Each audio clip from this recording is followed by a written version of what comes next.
Hello everyone, I am Professor Anupam Misra. Today we'll be discuss about pharmaceutics, unit second, packing materials. जैसा कि आपने previous lecture में पढ़ा, part one में packing materials क्या होते हैं, उनके टाइप्स क्या होते हैं, primary packing, secondary packing and tertiary packing. Then ये तीनों पैकिंग जो भी टाइप्स हैं मैंने आपको इमेज के माध्यम से पार्ट वन में अच्छे से समझा रखा है। देन प्राइमरी पैकिंग कौन कौन से टाइप्स होते हैं, एमपीओस, वायर्स, कंटेनर्स, इसके बारे में ऑलरेडी पार्ट वन में आपको समझा रखा दे दिया गया है। ये इमेज प्रॉपर आपको दिया गया है। नेक्स्ट आज हम डिस्कस करते हैं types of packing material used for pharmaceutical packaging.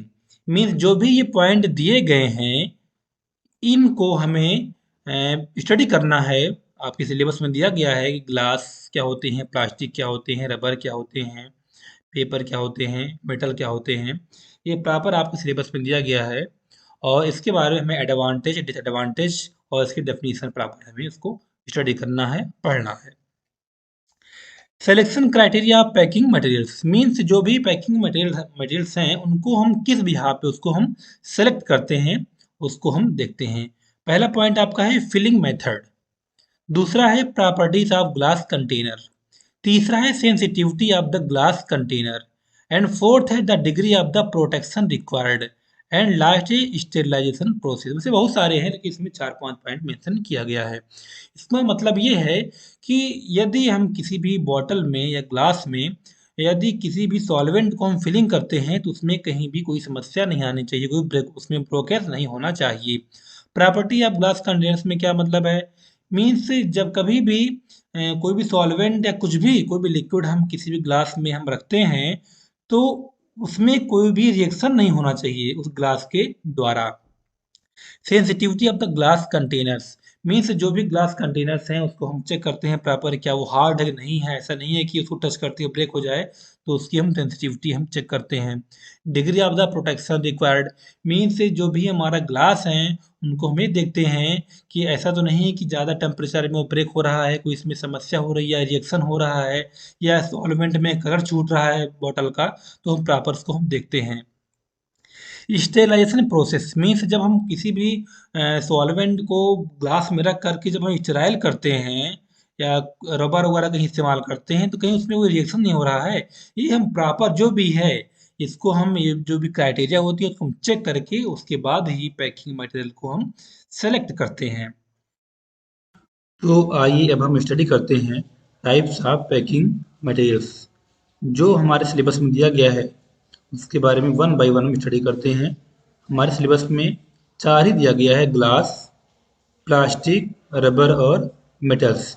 इन चारों के बारे में वन बाय वन हम स्टडी करते हैं, इसके बारे में देखते हैं, इसका डेफिनेशन देखते हैं, एडवांटेज एंड डिसएडवांटेज। तो आइए अब हम चलते हैं। फर्स्ट हेडिंग है glass. Glass an inorganic solid material that is usually transparent or translucent as well as hard, brittle and impervious to the natural elements। Glass जो होते हैं वो अकार्बनिक ठोस के बने हुए होते हैं और वो ट्रांसपेरेंट होते हैं। Glass is chemically inert and inspection of the content in the container is very easy. जो भी ग्लास होते हैं उसके अंदर जो भी केमिकल जो भी सॉल्वेंट होते हैं उनको हम बाहर से आसानी से देख सकते हैं। Type of glass use for pharmaceutical packing. ये चार प्रकार के ग्लास होते हैं जो भी हम फार्मास्यूटिकल पैकिंग में इस्तेमाल करते हैं। Type one borosilicate glass, type two treated soda lime glass, type three regular soda lime glass and type four general purpose soda lime glass. इन चारों में से सबसे जो मोस्ट इम्पॉर्टेंट होता है वो टाइप वन अर्थात बोरोसिलिकेट ग्लास। ये मोस्टली हम अपने लैब में इस्तेमाल करते हैं। इसका कुछ जो क्राइटेरिया क्या क्या है, it is highly resistant glass, ये हाई रेजिस्टेंट ग्लास होते हैं। दूसरा क्या है, it is has high melting point, इसका मेल्टिंग पॉइंट बहुत ज़्यादा होता है, 1648 डिग्री सेल्सियस होता है। It can resistance strong acid, इसका गलनांक उच्च होता है एंड यह मजबूत अम्ल का विरोध करता है। इसका यूज़ क्या क्या है, लेबोरेटरी में इसका इस्तेमाल हम करते हैं, इंजेक्शन में इस्तेमाल करते हैं। तो ये टाइप 1 है बोरोसिलिकेट, बहुत ही मोस्ट इंपॉर्टेंट है, इसीलिए इसके बारे में 3-4 पॉइंट हमने डिस्कस कर दिया है। एडवांटेज, ग्लास के क्या क्या फायदे हैं। इट इज इट ट्रांसपेरेंट, ये पारदर्शी होते हैं। Second point, it is available in various shape and size, इनकी जो शेप एंड साइज होते हैं वो डिफरेंट प्रकार के होते हैं। इट इज न्यूट्रल, ये न्यूट्रल होते हैं। Next point, not affected by temperature and pressure during sterilisation, mean जब हम उसको हम स्टेराइल करते हैं तो उसमें टेम्परेचर और प्रेशर कोई भी इफेक्ट नहीं पड़ता है। इट इज इकोनॉमिकल, ये इकोनॉमिकल होते हैं।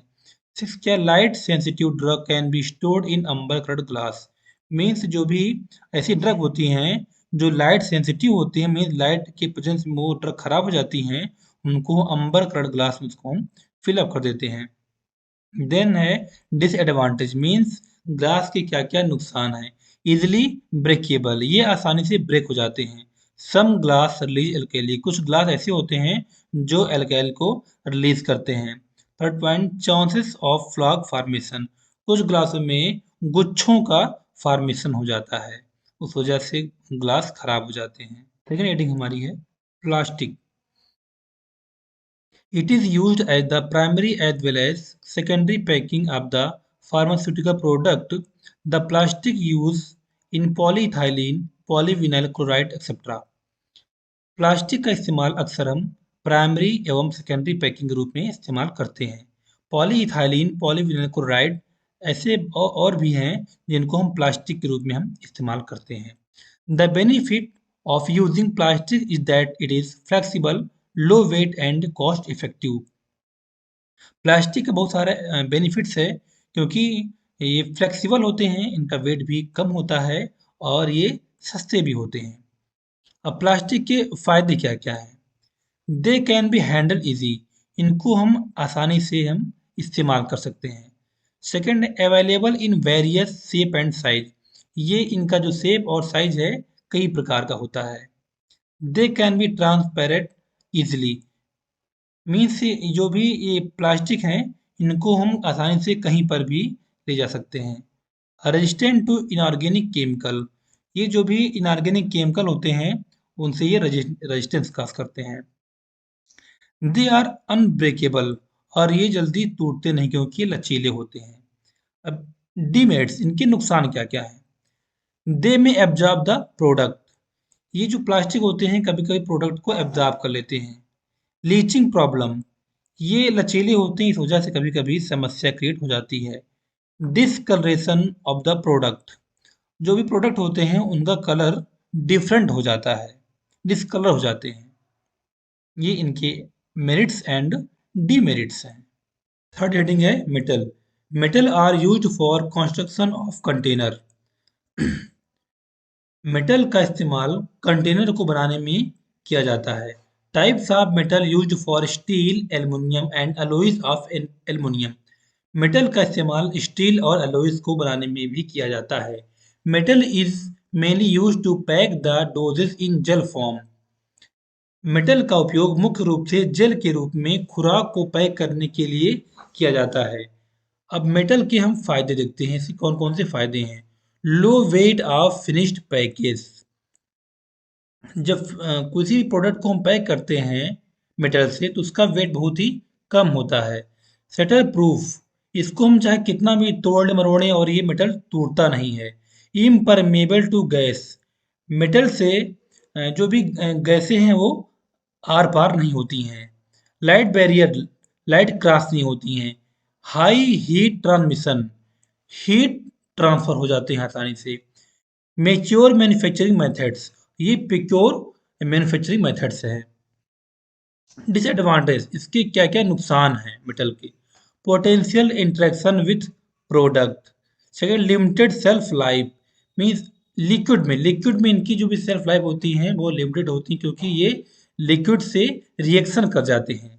Primary target to food product, जो भी ये हमारे मेटल्स होते हैं वो प्रोडक्ट से अटैच होते हैं और उससे भी कहीं कहीं रेजिस्टेंस या कहीं न कहीं कोई समस्या कॉज हो सकती है। फोर्थ है rubber, elastomer are group of polymer usually referred to as rubber. Elastomer polymer का समूह है जिसे आमतौर पर रबर कहा जाता है।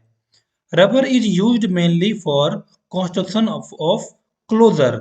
रबर का उपयोग मुख्य रूप से क्लोजर के निर्माण के लिए किया जाता है। Common rubber used in pharmaceutical packing are follow.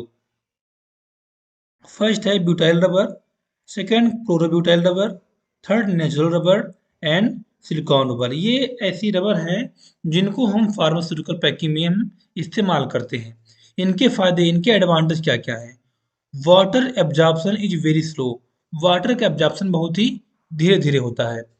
It should be soft, ये बहुत ही मुलायम होते हैं।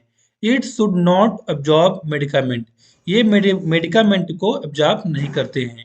It should be quite elastic, ये बहुत ही मुलायम होते हैं। It should be compatible with product, यह उत्पाद के अनुकूल होना चाहिए। इनके कुछ नुकसान भी हैं, यदि फायदे हैं तो नुकसान भी होता है। ये नुकसान क्या क्या हैं? स्लो डिकम्पोजिशन, ये बहुत धीरे धीरे अपघटन होते हैं। सेकंड है दे आर वेरी एक्सपेंसिव, और ये बहुत ही महंगे होते हैं। तो आपकी unit second packing material finish हो गया है। पार्ट वन और पार्ट टू में जो भी टॉपिक मेंशन है बहुत ही इजी लैंग्वेज में है, उसको आप आसानी से याद कर सकते हैं, पढ़ सकते हैं, और उसमें इतना ही मेंशन है जितना आपको एग्जाम में लिखना है। Okay, thank you.